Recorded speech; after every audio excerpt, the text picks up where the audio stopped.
Livro Boa Nova, na Escola do Evangelho. Oferecendo esse esforço modesto ao leitor amigo, julgo prudente endereçar-lhe uma explicação quanto à gênese dessas páginas. Dentro delas, sou o primeiro a reconhecer que os meus temas não são os mesmos. Os que se preocupam com a expressão fenomênica da forma não encontrarão talvez o mesmo estilo. Em período algum faço referências de sabor mitológico, e naqueles velhos amigos que, como eu próprio aí no mundo, não conseguem atinar com as realidades da sobrevivência, surpreendo por antecipação as considerações mais estranhas. Alguns perguntarão com certeza se fui promovido a ministro evangélico. Semelhante admiração pode ser natural, mas não será muito justa. O gosto literário sempre refletiu as condições da vida do espírito. Não precisamos muitos exemplos para justificar o acerto. Minha própria atividade literária na Terra divide-se em duas fases essencialmente distintas. As páginas do Conselheiro XX são muito diversas das em que vazei as emoções novas que a dor, como lâmpada maravilhosa, me fazia descobrir no país da minha alma. O meu problema atual não é o de escrever para agradar, mas o de escrever com proveito. Sei quão singelo é o esforço presente. Entretanto, desejo que ele reflita o meu testemunho de admiração por todos os que trabalham pelo Evangelho no Brasil. Nas esferas mais próximas da terra, os nossos labores por afeiçoar sentimentos, a exemplo do Cristo, são também minuciosos e intensos. Escolas numerosas se multiplicam para os espíritos desencarnados, e eu, que sou agora um discípulo humilde desse educandário de Jesus, reconheci que os planos espirituais têm também o seu folclore. Os feitos heróicos e abençoados, muitas vezes anônimos no mundo, praticados por seres desconhecidos, encerram aqui profundas lições em que encontramos forças novas. Todas as expressões evangélicas têm entre nós a sua história viva. Nenhuma delas é símbolo superficial. Inumeráveis observações sobre o Mestre e seus continuadores palpitam nos corações estudiosos e sinceros. Dos milhares de episódios desse folclore do céu, consegui reunir 30 e trazer ao conhecimento do amigo generoso que me concede a sua atenção. Concordo em que é pouco, mas isso deve valer como tentativa útil, pois estou certo de que não me faltou o auxílio indispensável. Hoje não mais cogito de crer, porque sei. E aquele mestre de Nazaré polariza igualmente as minhas esperanças. Lembro-me de que um dia, palestrando com alguns amigos protestantes, notei que classificavam a Jesus como rocha dos séculos. Sorri e passei, como os pretensos espíritos fortes de nossa época, aí no mundo. Hoje, porém, já não posso sorrir nem passar. Sinto a rocha milenária, luminosa e sublime que nos sustenta o coração, atolado no pântano de misérias seculares. E aqui estou para lhe prestar o meu preito de reconhecimento com essas páginas simples, cooperando com os que trabalham devotadamente na sua causa divina de luz e redenção. Jesus vê no vaso imundo de meu espírito, penetrou uma gota do seu amor desvelado e compassivo. O homem perverso que chegava da terra encontrou o raio de luz destinado à purificação de seu santuário. Ele ampara os meus pensamentos com sua bondade sem limites. A ganga terrena ainda abafa em meu coração o ouro que me deu da sua misericórdia. Mas, como Bartolomeu, já possuo bom ânimo para enfrentar os inimigos de minha paz, que se abrigam em mim mesmo. Tenho a alegria do Evangelho, porque reconheço que o seu amor não me desampara. Confiado nessa proteção amiga e generosa, meu espírito trabalha e descansa. Agora, para consolidar a estranheza dos que me leem com o sabor de crítica, tão ao gosto do nosso tempo, justificando a substância real das narrativas desse livro, citarei o apóstolo Marcos, quando diz, 4:34, e sem parábola nunca lhes falava, porém tudo declarava em particular aos seus discípulos. E o apóstolo João, quando afirma em 21:25, há porém ainda muitas outras coisas que Jesus fez e que se cada uma por si fosse escrita, cuido que nem ainda o mundo todo poderia conter os livros que se escrevessem. E é só. Como se vê, não faço referências aos clássicos da literatura antiga ou contemporânea. Cito Marcos e João.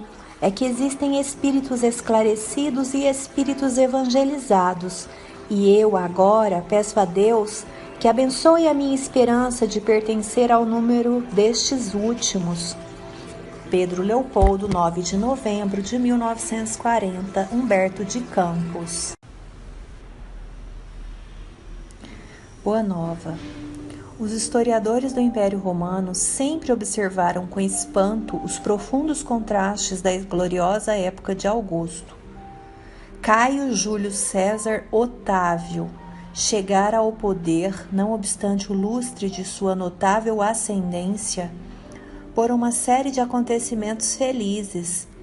As mentalidades mais altas da antiga república não acreditavam no seu triunfo. Aliando-se contra a usurpação de Antônio com os próprios conjurados que haviam praticado o assassínio de seu pai adotivo, suas pretensões foram sempre contrariadas por sombrias perspectivas. Entretanto, suas primeiras vitórias começaram com a instituição do triunvirato e, em seguida, os desastres de Antônio no Oriente lhe abriram inesperados caminhos.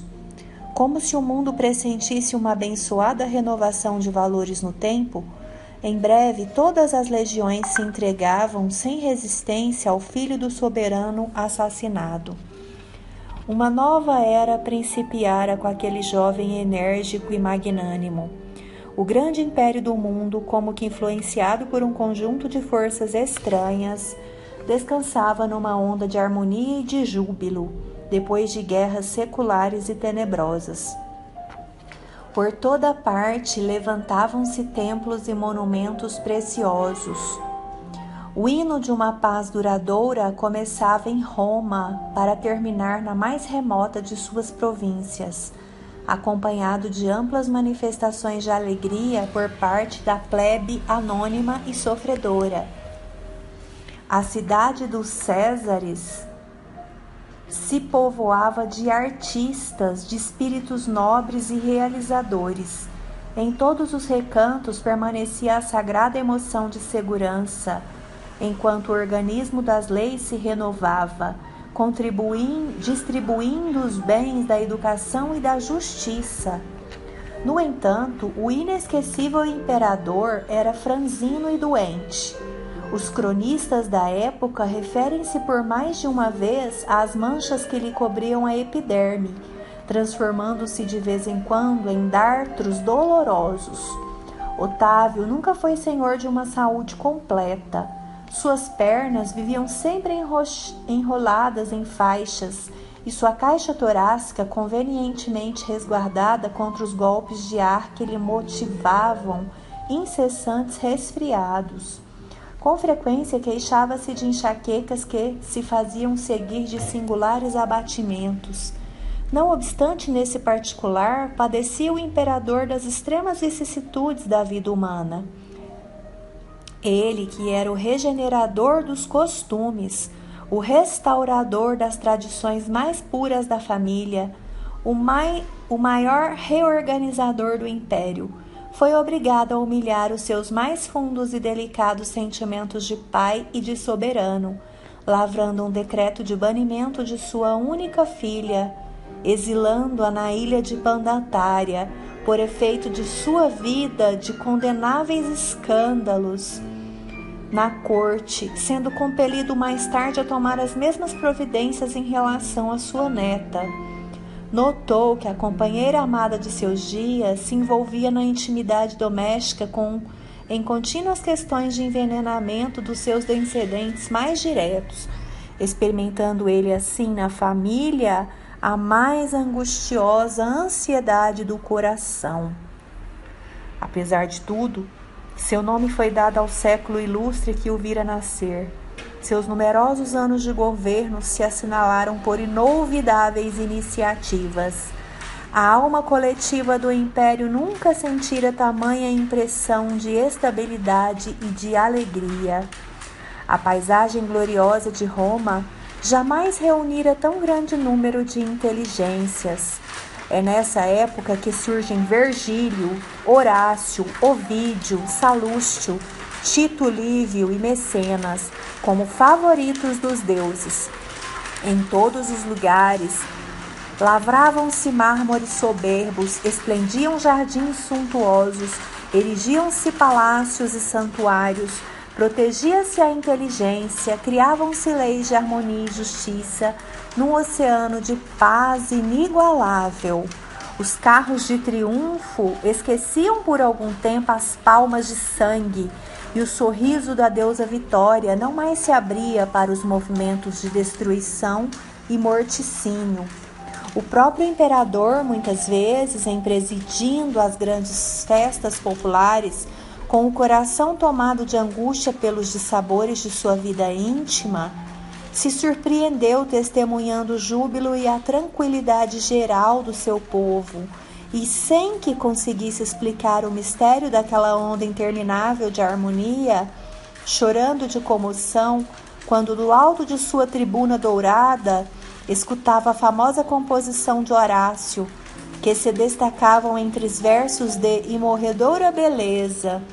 Ó sol fecundo, que com teu carro brilhante abres e fechas o dia, que surge sempre novo e sempre igual, que nunca possas ver algo maior do que Roma. É que os historiadores ainda não perceberam na chamada época de Augusto o século do Evangelho ou da Boa Nova.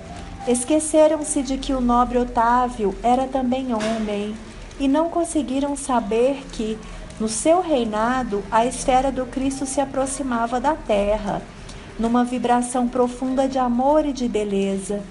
Acercavam-se de Roma e do mundo não mais espíritos belicosos como Alexandre ou Aníbal, porém outros que se vestiriam dos andrajos dos pecadores pescadores, para servirem de base indestrutível aos eternos ensinos do Cordeiro. Imergiam nos fluidos do planeta os que preparariam a vinda do Senhor e os que se transformariam em seguidores humildes e imortais dos seus passos divinos. É por essa razão que o ascendente místico da era de Augusto se traduzia na paz e no júbilo do povo, que instintivamente se sentia no limiar de uma transformação celestial. Ia chegar à terra o sublime emissário, sua lição de verdade e de luz e espalhar-se pelo mundo inteiro, como chuva de bênçãos magníficas e confortadoras. A humanidade vivia então o século da Boa Nova. Era a festa do noivado a que Jesus se referiu no seu ensinamento imorredouro. Depois dessa festa dos corações, qual roteiro indelével para a concórdia dos homens, ficaria o Evangelho como o livro mais vivaz e mais formoso do mundo, constituindo a mensagem permanente do céu entre as criaturas em trânsito pela terra, o mapa das abençoadas altitudes espirituais, o guia do caminho, o manual do amor, da coragem e da perene alegria. E para que essas características se conservassem entre os homens, como expressão de sua sábia vontade, Jesus recomendou aos seus apóstolos que iniciassem o seu glorioso testamento com os hinos e os perfumes da natureza. sob a claridade maravilhosa de uma estrela, a guiar reis e pastores à manjedoura rústica, onde se entoavam as primeiras notas de seu cântico de amor, e o terminassem com a luminosa visão da humanidade futura, na posse das bênçãos de redenção. É por esse motivo que o Evangelho de Jesus, sendo o livro do amor e da alegria, começa com a descrição da gloriosa noite de Natal e termina com a profunda visão da Jerusalém libertada, entrevista por João nas suas divinas profecias do Apocalipse.